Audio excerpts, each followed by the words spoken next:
Okay, so ammonia, right. Not exactly something you think about every day. Right. But get this seemingly basic chemical, like it's a huge deal globally, hundreds of millions of tons produced every year, and, well, the way we make it now, not so great for the planet. Over 1% of all greenhouse gas emissions. That's crazy. Yeah, it's a big footprint for, like we said, a pretty fundamental chemical. And that's why this study you sent over really piqued my interest. Global potential of green ammonia based on hybrid PV wind power plants. It really gets into whether we can make this crucial stuff in a completely different way. Absolutely. That's exactly what they're looking at, powering ammonia production using only renewables, specifically solar and wind. It's a massive challenge, no doubt, considering how essential ammonia is, especially for fertilizer and feeding the world. Food, fertilizer, all connected. But if they can crack this, the potential is immense. Oh, absolutely. It could Yeah. be a total game changer. So in this deep dive, we're going to unpack this global potential of green ammonia based on hybrid PV wind power plants studied together, pulling out the key insights and what it tells us about the future of ammonia, all without getting bogged down in the technical weeds. Definitely.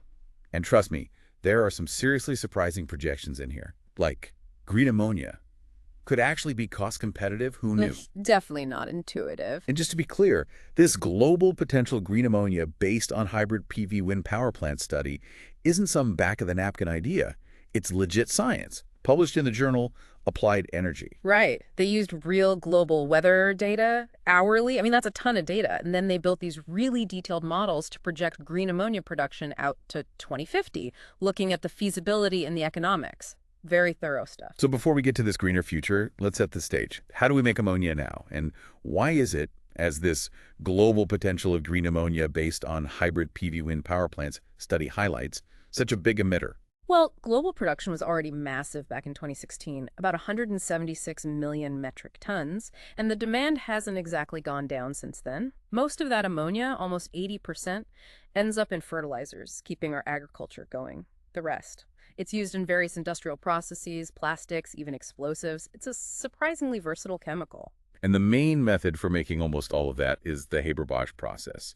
It's over a century old, but it works.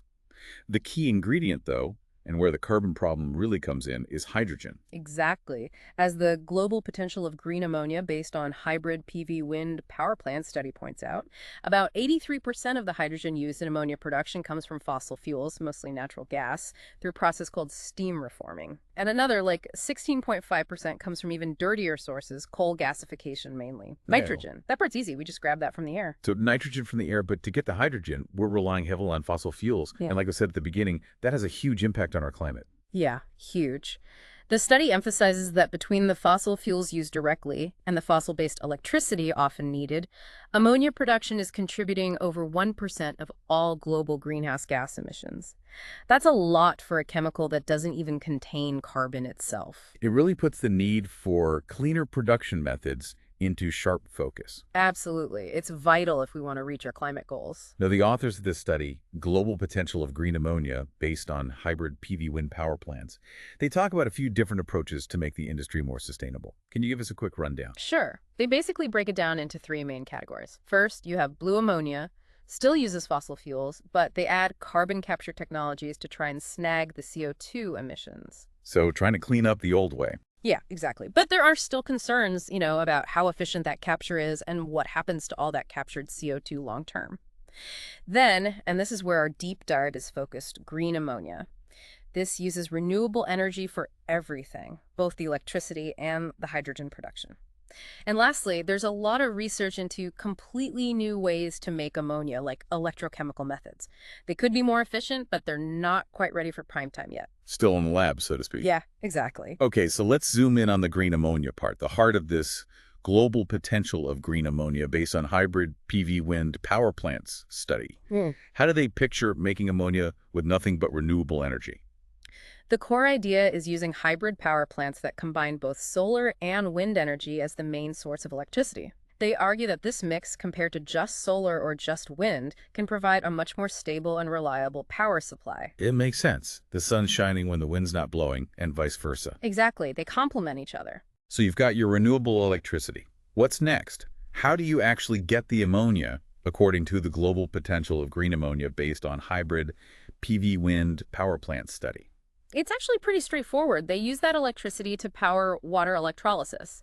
Basically, you run electricity through water and split it into its components, hydrogen and oxygen. Like high school chemistry class. Right. And that hydrogen, made in a completely clean way, becomes the feedstock for the Haber-Bosch reaction.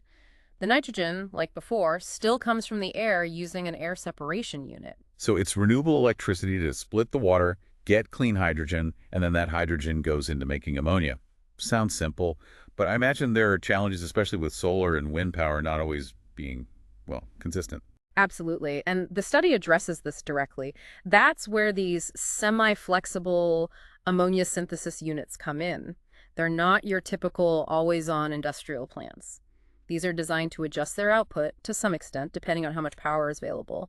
The study assumes they can operate down to 50% of their max capacity and have limits on how fast they can ramp up or down production, like 2% up per hour and 20% down. So they're building in some flexibility to deal with the ups and downs of renewable energy. Exactly. Prevents wasted energy and sudden shutdowns. It's all about syncing up ammonia production with what the sun and wind are doing. That's really clever. So they're tweaking how the plant runs. What about the actual chemistry? Does using green hydrogen change the fundamental ammonia-making process itself? Nope. The core process is the same. It's still the Haber-Bosch reaction, combining hydrogen and nitrogen under high pressure and temperature with a catalyst. The study assumes a 99% conversion rate, meaning to make a ton of ammonia, you need about 179.4 kilograms of hydrogen and 830.7 kilograms of nitrogen. And the direct electricity demand for a fully electric ammonia plant, including the air separation unit and all the compression steps, works out to about 738 kilowatt hours per ton of ammonia produced. So still a lot of electricity involved. The study mentions two main scenarios they modeled, on-site and coastal. What's the difference? On-site means the ammonia plant is right next to the hybrid power plant. Keeps the electricity transmission simple. Short commute for the electrons. Exactly. Now, the coastal scenario, that puts the power plants wherever's best for renewable generation, which might be inland or in more remote areas. The electricity is then transmitted to the ammonia plant, which is at the nearest port, making it easier to ship the ammonia out. Makes sense for global distribution, especially if the best spots for renewables are far from existing ports. Now, the cost question, this is what I was really eager to see. What does this study say about the cost of making green ammonia in these different scenarios? This is where it gets really interesting. The projections for green ammonia costs are surprisingly optimistic. They look at the levelized cost of ammonia, LCOA for short, at the best global sites for the on-site scenario, and it goes down significantly in the coming decades. Just to be clear, levelized cost means the average cost per ton of ammonia over the whole project's lifespan, factoring in all the upfront costs and the operating expenses. Okay, so what kind of numbers are we talking about here? For 2020, which granted is already past, they estimated the cost at the top sites, like Patagonia or the Atacama Desert, to be under 600 euros per ton. That's their baseline. Now, fast forward to 2030, they're projecting 350 to 400 euros per ton at the best spots, with places like the Atacama Desert and the Horn of Africa looking particularly good.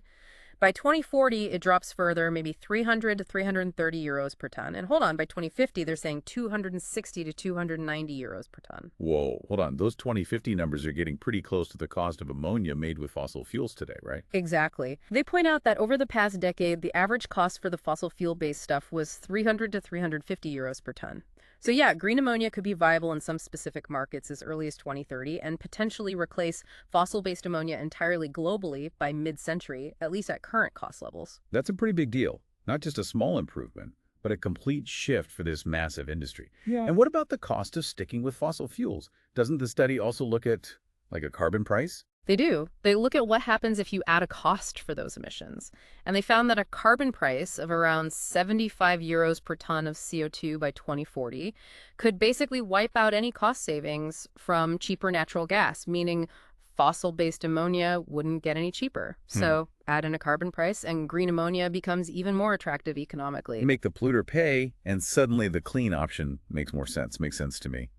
Any specific regional comparisons that stood out in the study? Yeah, China was particularly interesting. They project that by 2040, making green ammonia in China could actually be cheaper than making it from new coal-based plants, even without a carbon price.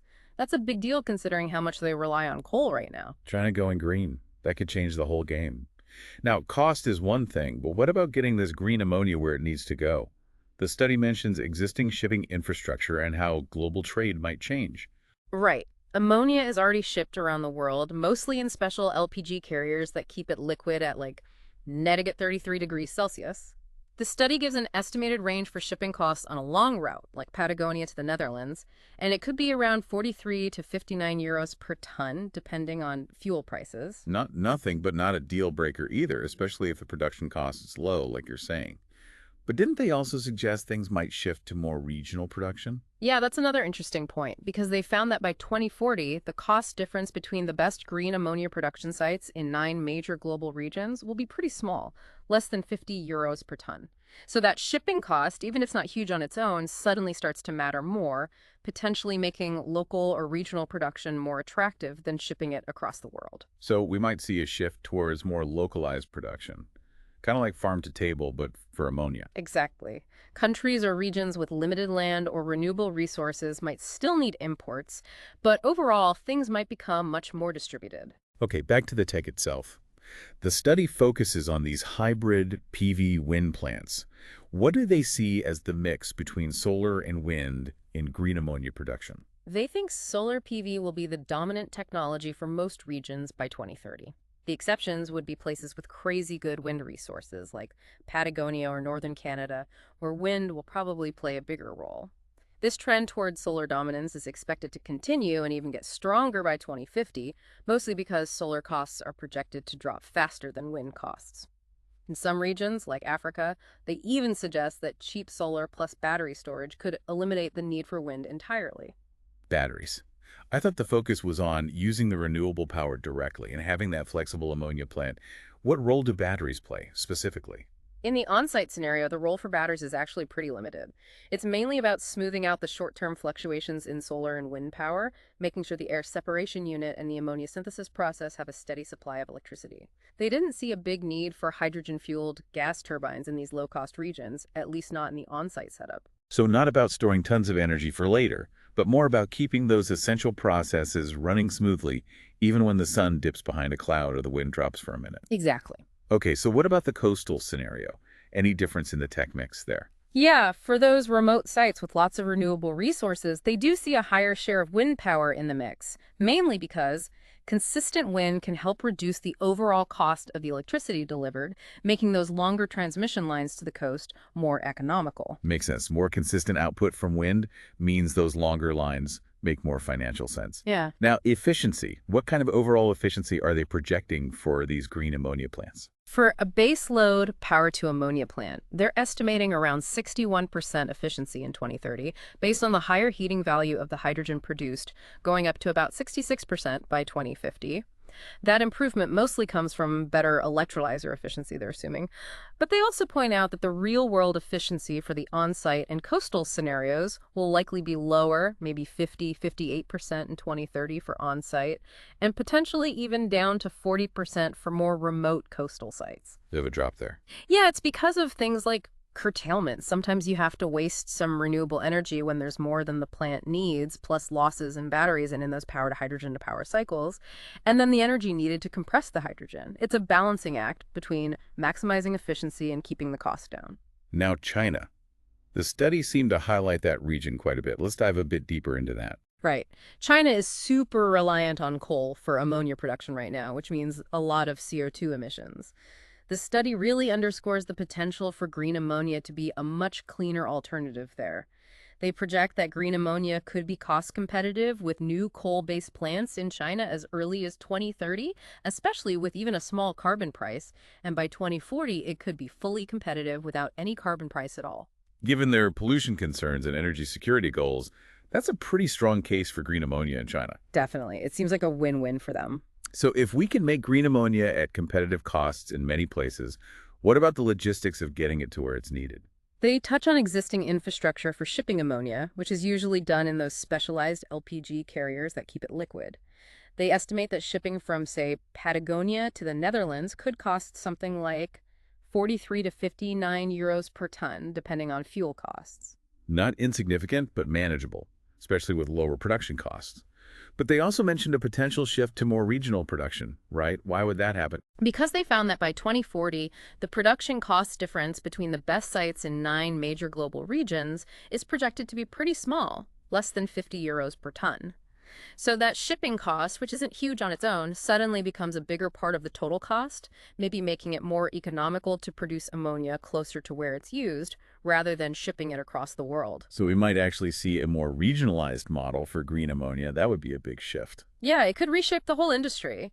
Countries with limited resources might still need imports, but overall, things could become much more localized. Okay, we've covered a ton. If someone wanted the key takeaways from this study, what would you say are the most important points? I think the big ones are that green ammonia has huge global potential. It's a real alternative to the way we do things now.